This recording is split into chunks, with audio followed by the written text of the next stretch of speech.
Hey, it's Drybear. I just got access to a new extraction horror shooter called The Bornless. It is in very early state, but I wanted to show it off a little bit to you. The game is a little scuffed right now. It is an alpha testing state, and I got access to the playtest, so I figured I'd just give it a whirl and see what it's all about. The functionality or the mechanics of the game remind me a lot of Hunt Showdown. You are in groups of two, and there is PvP and PvE. You're fighting monsters and collecting and doing objectives around the map, but you also will fight off against other players and be able to steal their loot. And I think it's a cool combination, and I think if it progresses and gets more polished, it certainly could be something to put on your radar. Now, not only is it like Hunt Showdown in the overall game mechanics, but the gameplay itself reminds me a lot more of like an H1Z1 or a PUBG, where you do have vehicles, you can drive around. It gets kind of goofy sometimes. You're collecting loot, going from building into building, worrying about players and doing things like that, and it plays a little bit faster than Hunt Showdown would, and that it just feels more like a Battle Royale style kind of game. You don't have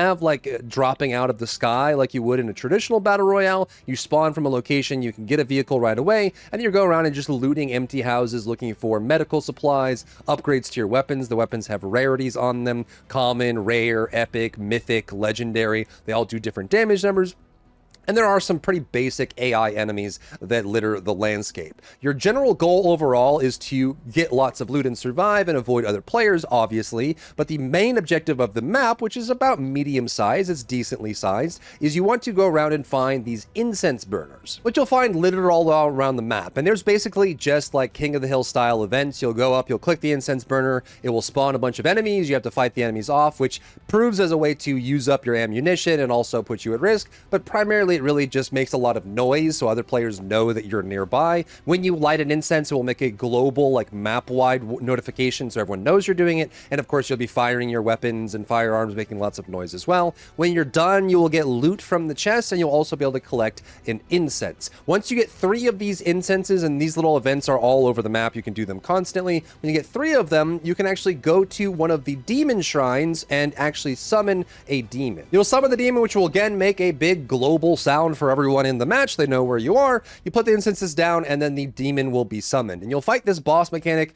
It's not really all that challenging. You just put some ground AoEs on the ground. If you've played an MMO before, it's generally just don't stand in bad and try to kite the monster. The biggest threat is always going to be the enemy players. But once the demon is spawned, you take the demon down, and you will get from the demon a demon sigil. The sigil allows you to transform into a demon of your choice. There are demons that you can choose in the main menu and select from that all have different abilities and different powers. And you can have up to 3 sigils, which you see in the bottom left corner under my player icon, my avatar there. If you have 1 sigil, it lasts 45 seconds. 2 sigils is, I think, double that time, and 3 sigils is permanent. So if you manage to get all sigils in the match, like 3 sigils, you can be a demon permanently and kill everyone in the game. If you get 1 sigil, you can be for a good 45 seconds, and it should have its own separate health bar as well. So it's like this way to come back, like if you're maybe against an enemy team that is outgearing you somehow, or is, 2 versus 1. I did this all solo, so there's a lot of people that were outnumbering me. Transforming into the demon is a kind of cool way to play around that, and gives you some cool abilities. It does take a little bit to activate your demon form, and again, there's 3 demons in the game right now in the alpha playtest, so you can transform into those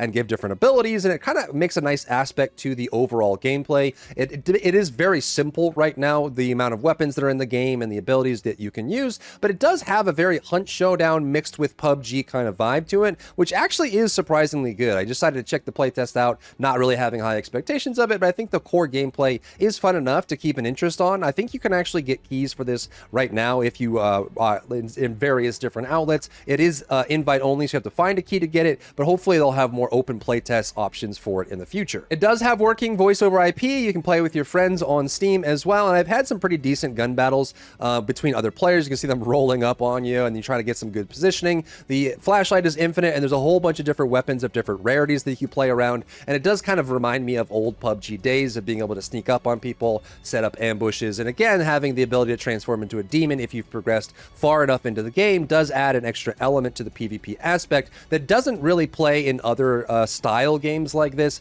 as much. It is a true extraction game as well, so your goal is to, before the end timer, extract from the match and get out. The point of extraction, kind of like Hunt or Tarkov, changes by match. It actually is selected by players, so players will go to a lighthouse and then select the location of the extraction. Then they can activate it as well, and the timer, like you can see in the top screen, starts ticking down, and there's a specific extraction points that are all nearby on a specific area. You have to go to the shore and get on a boat to extract. If you fail to extract before the timer is up, your character will die, and you'll go back to your safe house, your main player housing, where you have all your loot. And if you die, you lose everything with you. You have to be able to extract in order to keep all that stuff with you and go into the next match with that gear. But overall, I think it's a good time. I think if they can keep polishing it up and keep pushing it, it's kind of like an indie title right now. But if you like these sort of games, if you like Hunt Showdown, or you like battle royales, or you like something fresh and new, it might be something to put on your radar to check out for the future, because it does have kind of a good vibe to it and something kind of interesting, especially if they start adding a lot more demon forms that you can transform into, a lot more weapons as well. And overall, I would say I did enjoy my time just playing around with the game and having a few matches in there and testing things out and fighting against other players. But of course, let me know what you think down below in the comments. If you found value in today's video, leave a like down below, leave a comment for the algorithm to help this video get seen by more people, and don't forget to check out my other channels for other content and other stuff and other things.